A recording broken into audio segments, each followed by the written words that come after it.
Hi, I'm Carly Myers, a stress management expert. One thing I hear day in and day out is that we feel like we've tried everything when it comes to stress management. We may have tried the mainstream approaches to managing stress, but have we tried to get to the root of the issue? Each episode, I bring on experts and leaders to not just put a band-aid on your stress, but to actually get to the root for once. This month, we're focusing on one of the top stressors in America, which is job pressure. Specifically, how do we cope with tight deadlines? I'm really excited to have Rachel Sheerin on as my guest today. She's an international keynote speaker and trainer. She helps people sell more and be happy in work and life. Rachel's a certified professional behavioral analyst, and she's based out of Charlotte, North Carolina. We were talking about the weather right before this. And fun fact is that she takes her margaritas on the rocks. I like mine with some sugar. So her clients actually include companies such as the Ritz-Carlton and Hilton hotels. So she is not a small deal. She is a big deal here. And I'm so excited to have you on the show, Rachel. Thanks for having me, Carly. You're doing great work, and I'm pumped to be a part of it. Yes. So we talked a little bit beforehand about your story and how you've dealt with tight deadlines and the pressure of it. Would you mind sharing a little bit about your story? Yeah, absolutely. I love this topic specifically because I think a lot of times when we think about deadlines, we think about, not only the urgency of them, but kind of deadlines as it applies to day-to-day life. It might be submit this by 5 p.m. or it might be Friday at noon, right? And so we're always racing these deadlines.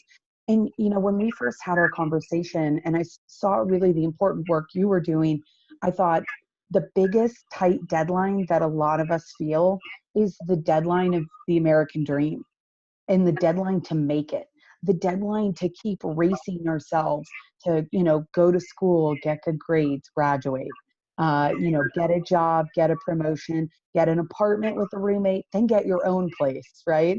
Get the promotion, get a boo, get a dog or a cat, get another promotion, get engaged, get married, get a bigger house, bigger car. You upgrade the house, you upgrade your spouse. Sometimes life is like that. And I will tell you, I was in that rat race myself for so many years. I come from an awesome family of really high performers. And I think a lot of people who are listening will identify with the high performer mentality. And it's people who want to excel. And, I was really at the top of my career, winning awards, being active in community associations, growing a team, making great money. And I hated it. And I was so frantic by the end of it, realizing that I was racing myself. I was racing this idea of putting all this tight deadline, on my life. And I got to tell you, it's the furthest from the actual truth. One tip I always say about tight deadlines is when you are feeling really pressured, you have to stop, take a very big deep breath and say, who's really pressuring me right now? I think it's easy to say that other people pressure us, and that's totally possible. But a lot of times, especially for high performers, it's us. It's us pressuring ourselves on some proverbial deadline that has been invented. There is no right way. I live in the South. People get married at 22 and people get married at 32 and 42 and 52, just like everywhere else. But we all feel whatever pressures we're really going to allow. And I would say, the key, first of all, if you're going to change your stress around deadlines, is to say, who's pressuring me? And take responsibility if it's you too. If it's you, that's great. I mean, it's a harder work to get ourselves to listen, but, identifying kind of the root cause is a super pivotal awareness. This is such an interesting concept too, because I remember I worked with this business coach who also brought spirituality into her coaching. And this was a huge lesson for me. It was like, who is pressuring you? And I realized it was me. And one of the weirdest things, which I'm not sure I buy into, but it definitely resonated, and it still resonates a little bit today, is that she was saying, maybe in past lives, you've died before you've achieved what you wanted to achieve. And I was like, I don't know if I believe in past lives, but I definitely feel that. I feel that urgency of like, I got to get this done. Cause like this is my legacy. This is my one chance. And so I love when we take that perspective and say, am I feeling stressed or burnt out or overwhelmed? And it's caused by me. And the one thing I want is actually happiness. Yeah. We need to reevaluate. It's amazing. I love that clarity too. You know, that idea of, I think a lot of us are quote unquote born like this, right? Where we're born out of the womb and we just start running. And I can't remember when I wasn't like that. I think you were kind of like that too. And that's a really interesting idea about the past lives. You know, there's a concept I'm familiar with about time being a circle, and that, it's not a linear time, that we're not, running out of time. It's that in fact, our whole lives, we kind of get an opportunity to revisit every opportunity. And the thing, the world doesn't change, it's us that's changing. So every single time we get a new attempt at being different. When it comes to tight deadlines, once you identify who is really putting on that deadline, I always, I'm a big deep breath person because it's hard for me to not race. But I say take another deep breath and ask some clarifying questions. We have to understand, when people are putting deadlines, this is assuming other people, I'll talk about it as if someone else is putting this deadline on us. When other people are putting deadlines on us, we have to understand why.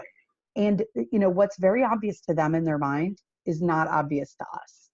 And so by asking, like, hey, just so I'm clear, what's more important, quality or speed? Oh, I love that question. Hey, just to confirm, this project will take me 4 to 6 hours. Is that the level of detail you want right now?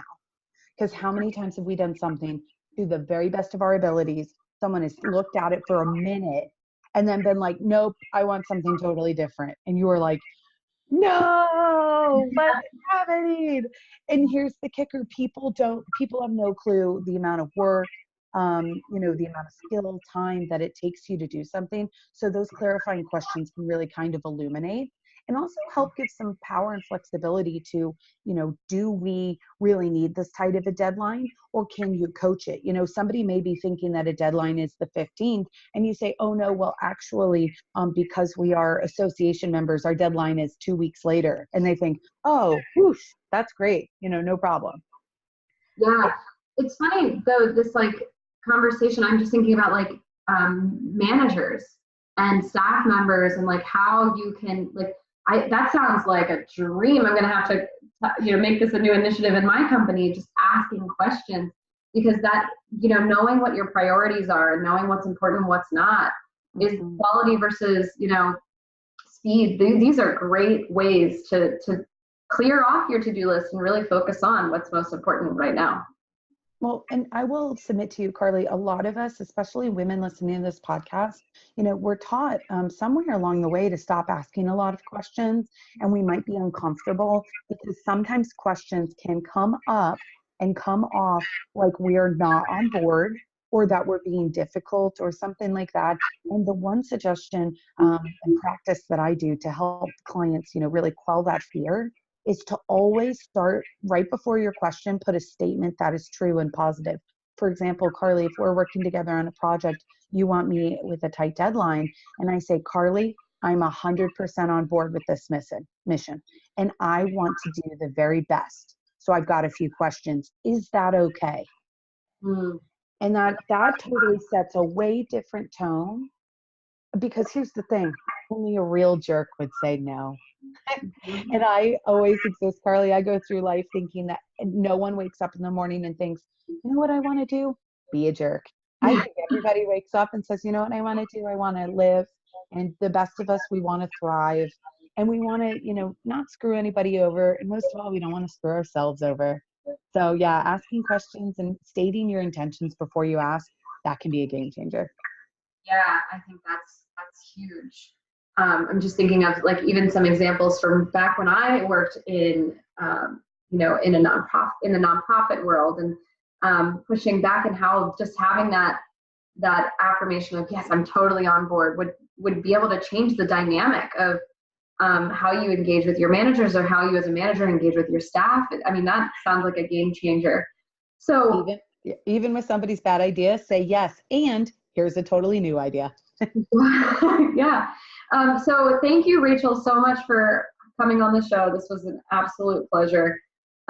And for everyone who is listening at home, thank you so much for tuning in. This episode was sponsored by the Stress Less Space. It's located at 16th and Walnut in Philadelphia, PA.